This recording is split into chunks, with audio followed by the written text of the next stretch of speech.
Today we have a special recognition in addition to our incentive breakfast. We have some students we'd like to recognize. In order to do that, I'm going to ask Mrs. Ballard from our Language Arts Department and Mrs. Sally Bender, our Director of Guidance, to come to the podium. Good morning. How are you guys today? Good? I am very pleased to be part of such a wonderful celebration of talent, character, and amazing students. I am truly pleased to be in the presence of such a group. I acknowledge the hard work of those who are here and have strived to do their best. I believe they represent the true spirit of our school as we strive for excellence. This year, we have had the immense pleasure of sharing our school, our culture, and our friendship with 4 incredibly talented and brave young men. They have come here from different countries, and they have taught us as much as we could have ever hoped to have taught them. We are humbled and will forever remember the experiences that we have shared with you. As a small way for you to remember us, we would like to present each young man with a plaque that was handcrafted by Mrs. Weberding in the Guidance Department, her family's business in Maidstone. So first, we would like to call up Paul Lehman. Paul is from Berlin, Germany. He's 18 years old. His host family is the Powell family. He's involved in soccer and basketball here at South Dearborn. He enjoys cars, sports, and meeting new friends. His favorite class is economics with Mr. Kirchkessner. Thank you, Paul. Next, we'd like to invite Enshu Asai. His home country and city is Osaka, Japan. Enshu is 17 years old, and his host family are the Jarvises. His activities involved in South Dearborn are few, and his hobbies and outside interests are listening to music, skateboarding. His favorite class is English Honors with Mr. Sims. Thank you, Enshu. Next, we'd like to invite Oscar Perez Blanco to come up. Oscar is from Madrid, Spain. He's 17 years old, and his host family are the McHenrys. He's involved here in South Dearborn in soccer, and his hobbies and outside interests are hanging out with his friends, exercising, and his favorite class is English with Mr. Sims. Thank you, Oscar. And last but not least is Jorge Lasso Cabo. He is from Burgos, Spain. He's 17 years old and he's staying with the Jarvises. He's involved in football and wrestling, and his outside hobbies are arts and crafts and friends. His favorite class is engineering.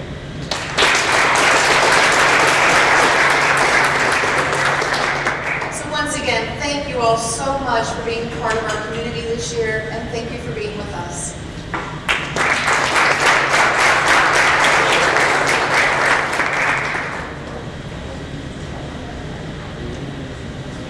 We have a guest speaker today. You may know him. You've probably seen him around here. He is very active in our school and in our community.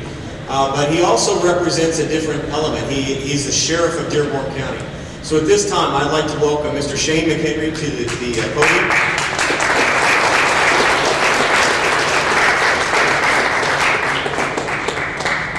Thank you, Dr. Bond. Good morning. Try that again. Good morning. That sounds much better. So before I get started, I do want to kind of expound upon what Mrs. Ballard just said. If you haven't had the opportunity to meet these 4 young men, do it. It's not every day you get to meet somebody from across the world and learn about them and their family and what they do in their culture. We've been blessed to have Oscar in our home. Learned a lot of interesting things. I won't embarrass him this morning. But he's a great kid, and all 4 of them I've had the opportunity to interact with and take some time to get to know them. It's a pretty cool experience. So thank you for having me this morning. It's been a long time. Since I was in these halls, back to 91 to 95, I was here, sitting in the same seats in the same cafeteria. Mr. Sims was here, Ms. Gerber was here, Mr. Wheat. Let's see. I think when I started in 91, Mr. Krosick had just celebrated his 70th birthday. Don't tell him I said that. But, a lot has changed, and a lot hasn't changed. And what I can tell you, the biggest thing that hasn't changed is the caring staff that you have here. You guys are very blessed with some great teachers, and there's a lot of them in this room that care about you tremendously and want you all to succeed. So just a little bit about myself. You know, I heard Dr. Vaughn say earlier that some of you probably aren't the best students. I wasn't the best student here. I'll be the first to admit I was lazy. Probably could have been definitely a A and B, maybe straight A student if I would really worked my tail off, but I didn't do that. Wish now looking back that I would have. I wasn't a star athlete here by any means, but just because you're not a star athlete or you're not a straight A student doesn't mean that you can't make a huge contribution to your school. Anybody is capable of being a leader or being a good person of character. So after I graduated here in '95, I went to Indiana University, fortunate enough to work hard to get my grades up enough to barely squeak by to get into IU. Tremendous experience. I loved going to college, probably the best 4 years of my life. Met some people from all around the world, all around the country, still have some lifelong friends that live in other places. I was fortunate enough at Indiana University that in order to be a law enforcement officer in the state, you have to go through the police academy. And at Indiana, they had their own academy, which is recognized by the state. So between my sophomore and junior year, I was able to go through the police academy. So when I graduated from IU, I had a degree plus my certification in law enforcement. I came back here in 2000 and was hired by the Aurora Police Department. Spent about a year down there, and then I moved on to the Dearborn County Sheriff's Office. I was a patrol officer for a couple years, and then after that I moved into investigations, which I found quickly was what I was really passionate about and really enjoyed. I spent the majority of my career in investigations, and then while I was still working with the police department in 2011, I was elected county commissioner. And a lot of people don't really know what a county commissioner is, what he does, but it's kind of the equivalent to like a mayor of the city. So therefore, you kind of be the mayor of the county.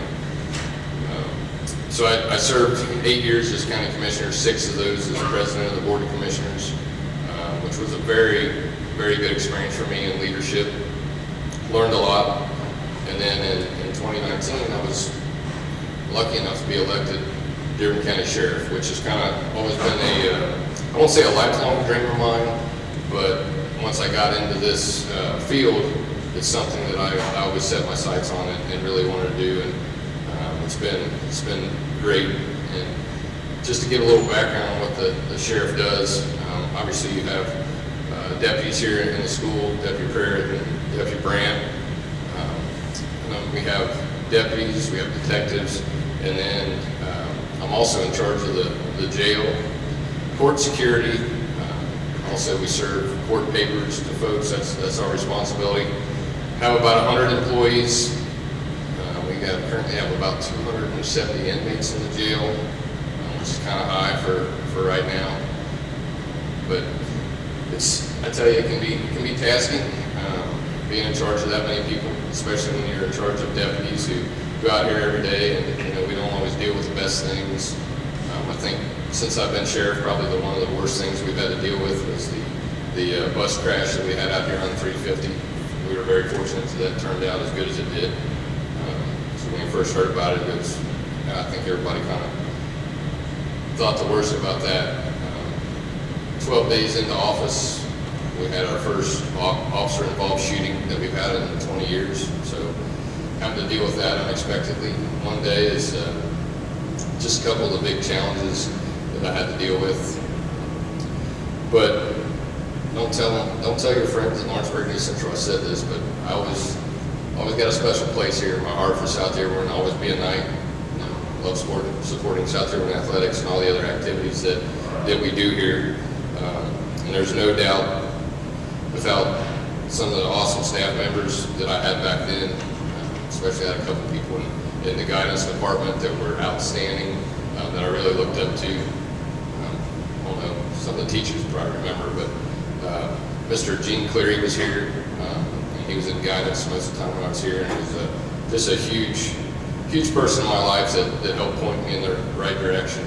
And I know you have a lot of these folks, some standing over there today, that really care about you and want you to succeed in life. So, just talking a little bit about leadership. I've been fortunate enough to spend about half of my career as a leader. I think really leadership comes down to how you treat people. We all have bad days. We're not always in a good mood, but how many times have you heard somebody say, treat others like you'd like to be treated? I think that goes a long way with folks. Build good friendships.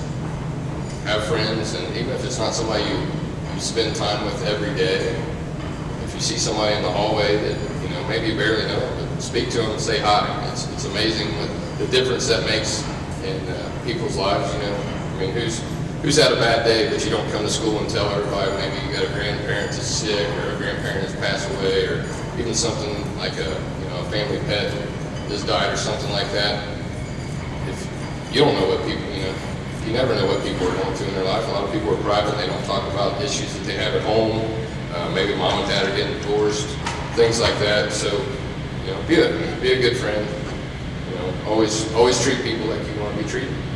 And that goes for everybody. I mean, you treat people the same here as you would. How many people have ever heard the saying, you treat the custodians or the support staff the same as you treat the teacher or the principal.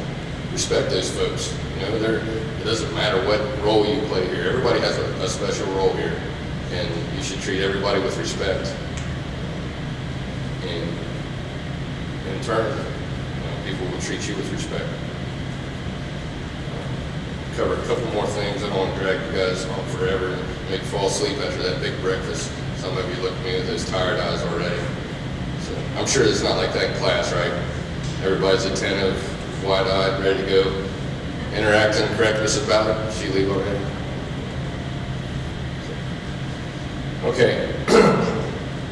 So one thing I want to leave you all with today is, I want to challenge you to just go the extra mile to be a good student, to be a good friend, be a good teammate, whether it's in the classroom or in athletics. Like I said, everybody can be a leader. Just because, let's use basketball for example, if you don't play every minute of the game, or you don't score the most points, or in football, if you don't score the most touchdowns, whatever, everybody's capable of being a leader, correct? Motivating one another, helping one another. If you're in the gym after a ball game and you're walking out, how many people walk through the bleachers after a ball game and there's how many pop bottles, bags of popcorn, trash, empty stuff is sitting there? Anybody ever seen that? I see it all the time. It drives me insane. Be that person that instead of walking by it, pick it up, throw it away, right?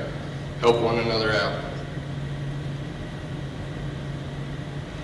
But that's all it takes. Go the extra mile. Another thing I saw the other day I want to talk to you guys about is it's kind of back to being a good friend, picking one another up. As we all talked about COVID, you guys have been pretty lucky. The administration's done a great job of keeping you guys in school as much as possible. There's a lot of schools around the country that haven't even been back and they're at home. But they said the other day that students are 10 times more likely to commit suicide than die from COVID. Now, I'm not saying that to say that COVID's not serious, because it is. But just think of the emotional toll that COVID's taken on folks, or students who've not been able to get out of the house, not been able to go do things and necessarily hang out with their friends. I mean, some of you maybe like sports, haven't even been able to come to a sports game because, jokingly, a lot of the parents say getting a ticket to a sports game around here is almost like finding Willy Wonka's golden ticket. You know what I mean? It's just been a hard thing. So, pick one another up, be there for one another. A big thing that comes out anymore, and it drives me insane, the last couple of days my office has taken complaints from parents about, and it's been both middle school students, about being bullied. And some of the stuff I've seen over social media is just appalling, the names and things that people are doing to other kids. I mean, I think every one of us in this room has probably either done it, not thinking about how bad it is or how it makes somebody feel, or been, the victim of it. And I get it. We all joke around some, but some people take it too far. I mean, show me your hand. Anybody know of any bullying incidents or ever been part of one? Be honest. Or not necessarily you personally involved in that happened. If you know what's going on, knock it off. Stick up for your fellow student. And there's nothing worse for somebody that's having a hard time to be treated the way that some people have been treated. And the things I've seen this week are very disappointing. I think those are isolated incidents, and most of the time we don't have that. But be smart with your social media, those kind of things. If you don't want somebody else to see it, don't send it. It's that simple. Whether that's pictures or words or whatever, because as well as I do, screenshots, you can't take that stuff back. Once you send it, it's gone, right? It's out there for everybody to see. But very proud of all of you this morning who've been recognized by your teachers. Take advantage of this opportunity, be a leader, keep up the good work, and Mr. Sims back there, one of my favorites too. I appreciate him asking me to be here this morning. Great guy. You guys are blessed to have a great teacher. And, one thing I always remember about Mr. Sims is he always kept it interesting. There was never a dull moment in Mr. Sims' class. So, you guys have a great day. Appreciate you letting me be here today, and good luck in your future.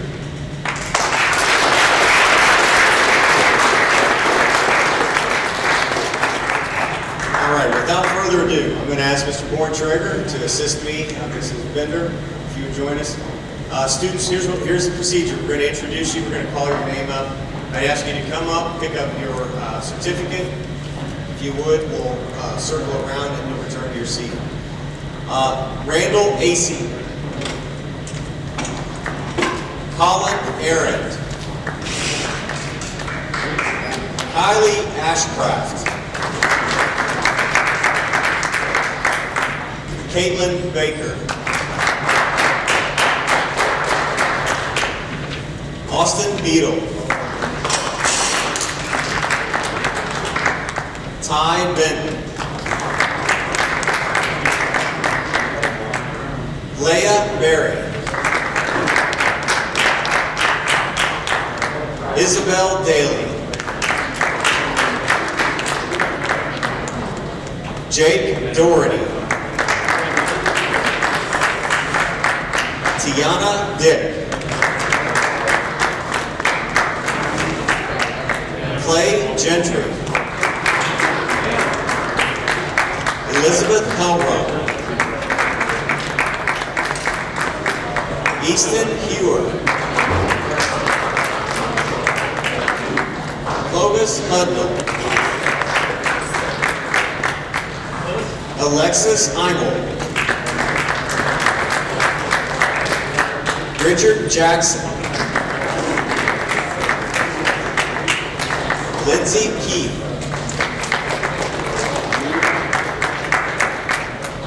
Kyle Kilburn. Adam Kunkel.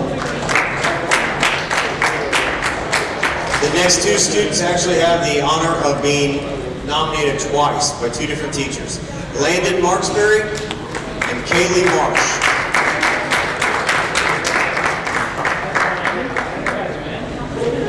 Caitlin McCreary. Emily Metcalf. Zoe Ott.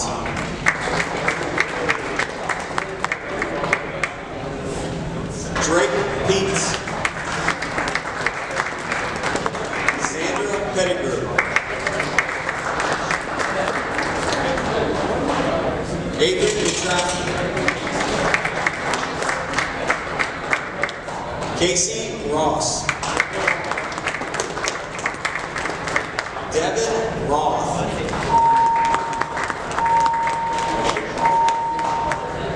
Caitlin Ruthier. Austin Sizemore. Ava Slayback. Maisie Slayback. Cooper Spidell. Cameron Spence.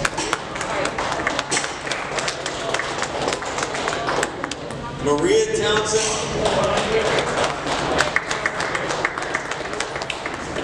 Nathaniel Ulrich.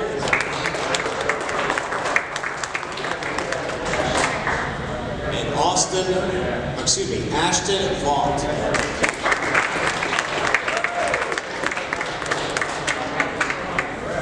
Give yourself a big round of applause.